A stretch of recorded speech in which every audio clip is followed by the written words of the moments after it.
বিগত কয়েক দশক ধরেই চলে আসছে ইসরায়েল ইরান দ্বন্দ্ব। মাঝে মাঝেই আমরা খবরে দেখতে পারি যে ইসরায়েলের তরফ থেকে হামলা হলো, ইরানের তরফ থেকে হামলা হলো। এই ভিডিওতে আমরা ইসরায়েল ইরানের এই দ্বন্দ্বের সূত্রপাত থেকে বর্তমানে কি পরিস্থিতি সেটা আমরা ডিসকাস করব। শুরুটা কিছুটা এইরকম ছিল। 1948-এ যখন ইসরায়েল তৈরি হয়, ওই সময়টাতে কিন্তু আদার্স যে মুসলিম কান্ট্রি ছিল মিডল ইস্টে, সেই মুসলিম কান্ট্রি কিন্তু ইসরায়েলকে রিকগনাইজই করতে চায়নি অ্যাজ এ কান্ট্রি হিসাবে।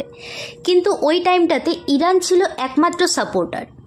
তো 1948 থেকে 1979 এই টাইমের মধ্যে কিন্তু ইসরায়েল আর ইরানের একটা সিক্রেট অ্যালায়েন্স, একটা বন্ধুত্ব ছিল এই সময়টাতে। কিসের বেসিসে তৈরি হয়েছিল? ইরান ছিল অয়েল সাপ্লায়ার, ইসরায়েলকে অয়েল সাপ্লাই করত। আর ইসরায়েল কি করত? ইসরায়েল হচ্ছে ইরানের যত টেকনোলজি ছিল সেটাকে মডার্নাইজ করতে সাহায্য করত। তো এইভাবে একটা বন্ধুত্বপূর্ণ সম্পর্ক কিন্তু গড়ে উঠেছিল। কিন্তু 1980-তে যখন চলে আসলো, তখন ইসলামিক রেভলিউশন হলো। আর ইরান কি করলো? ইরান ইসরায়েলকে নিজের শত্রু হিসাবে ঘোষণা করলো। কিসের জন্য? এই যে ইসলামিক রেভলিউশন হলো, তার যেটা প্রভাব ছিল, সেই প্রভাবে ইরান ইসরায়েলকে নিজের শত্রু হিসাবে ঘোষণা করে দিল।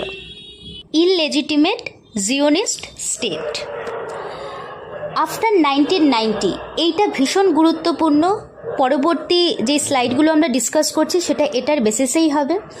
1990s-এর পরে ইরান খুব ভালোভাবে বুঝতে পারলো যে যদি পৃথিবীতে একটা শক্তিশালী দেশ হিসাবে আগে আসতে হয়, তাহলে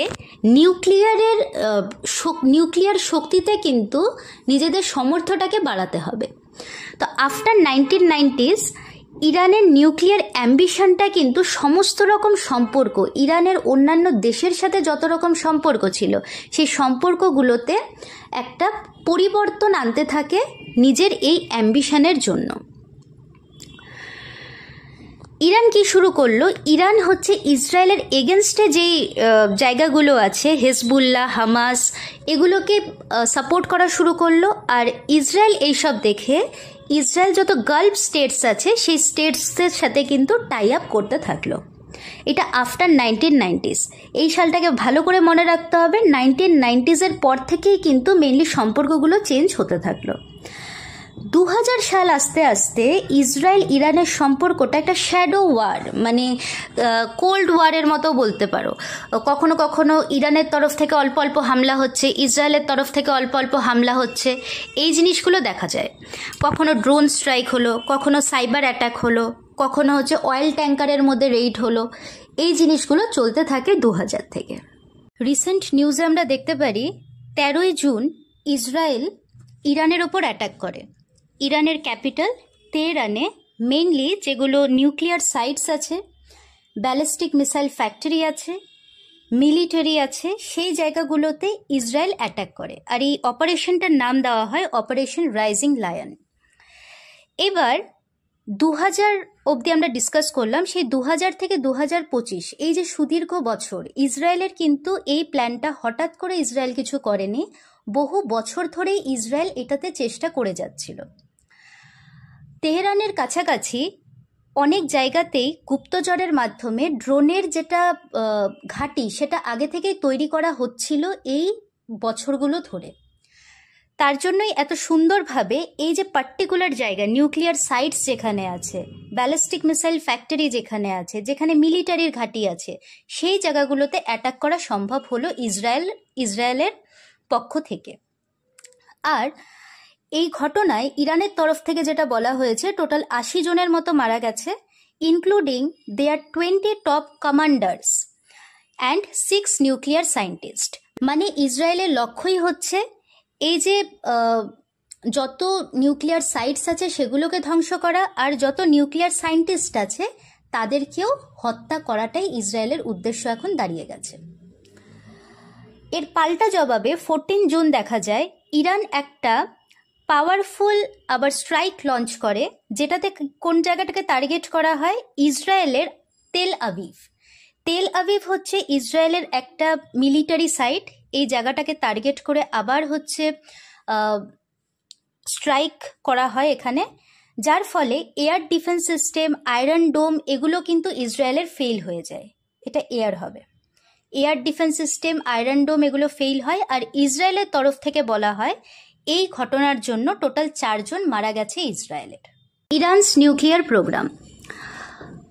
কোনো কান্ট্রি যদি নিউক্লিয়ার বম বানাতে চায় সেটা কিন্তু অতটা সহজ নয়, টেকনোলজিক্যালি অনেক অ্যাডভান্স হতে হবে। আর তাছাড়া ইউরেনিয়ামকে 90 থেকে 99% পরিশোধিত করতে হবে, তারপরে গিয়ে ইউরেনিয়াম বম বা নিউক্লিয়ার বমটা কিন্তু বানানো সম্ভব।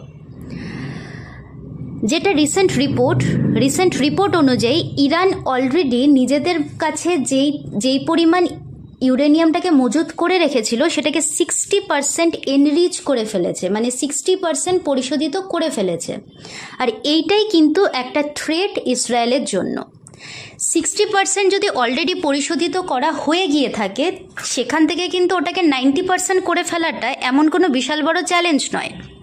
তো খুব সহজেই 60% থেকে 90% পরিশোধিত করে ফেলতে পারে ইরান। আর এটা মেবি কয়েক মাসের বা কয়েক সপ্তাহের ব্যাপার। ইসরায়েলের থ্রেটটা এই জায়গাতে, ইসরায়েল কি ভাবছে যে if Iran gets nuclear weapon it will be launched on Israel, প্রথমে ইসরায়েলের ওপরেই লঞ্চ হবে এটা। And that's why Israel has the right to stop Iranian nuclear program. সেই জন্য ইসরায়েল কিন্তু খুঁজে খুঁজে যেখানে নিউক্লিয়ার সাইটস আছে, নিউক্লিয়ার সায়েন্টিস্ট আছে, এদের ওপরেই হামলা করার চেষ্টাটা চালিয়ে যাচ্ছে।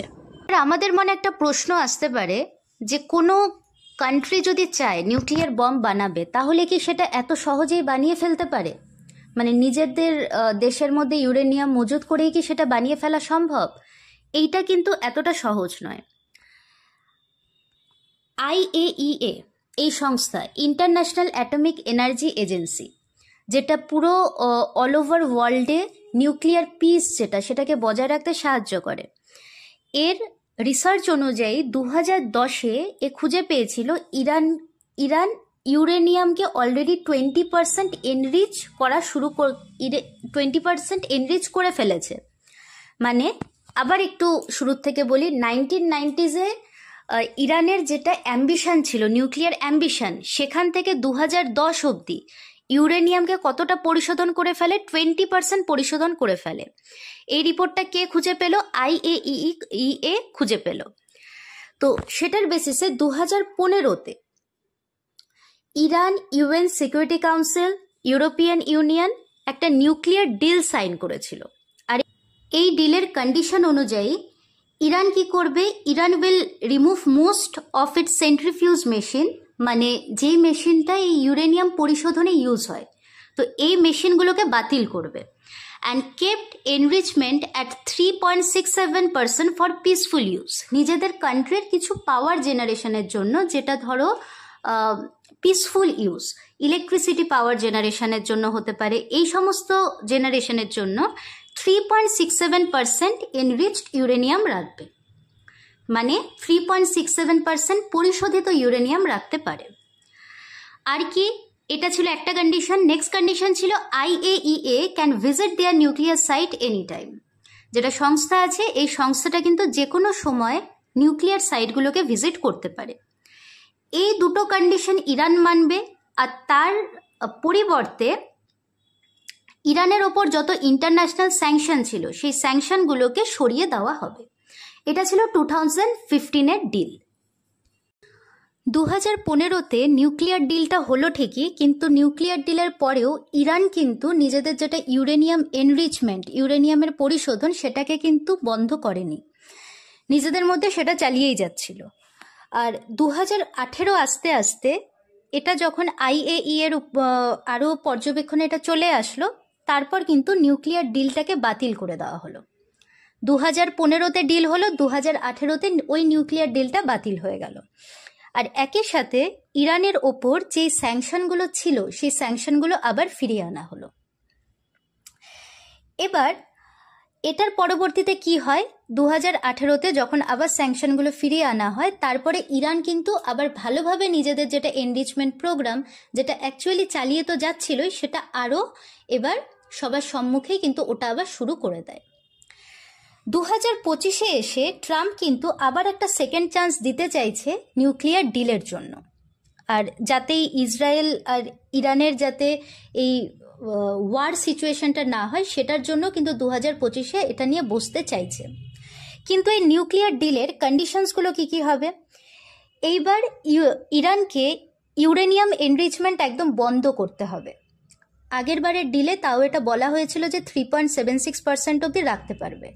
এইবার যদি নিউক্লিয়ার ডিল হয় তাহলে কিন্তু এটা একদম বন্ধ করতে হবে, আর যতটা ইউরেনিয়াম মজুত করে আছে ইরানে সেটা পুরোটাই সারেন্ডার করতে হবে।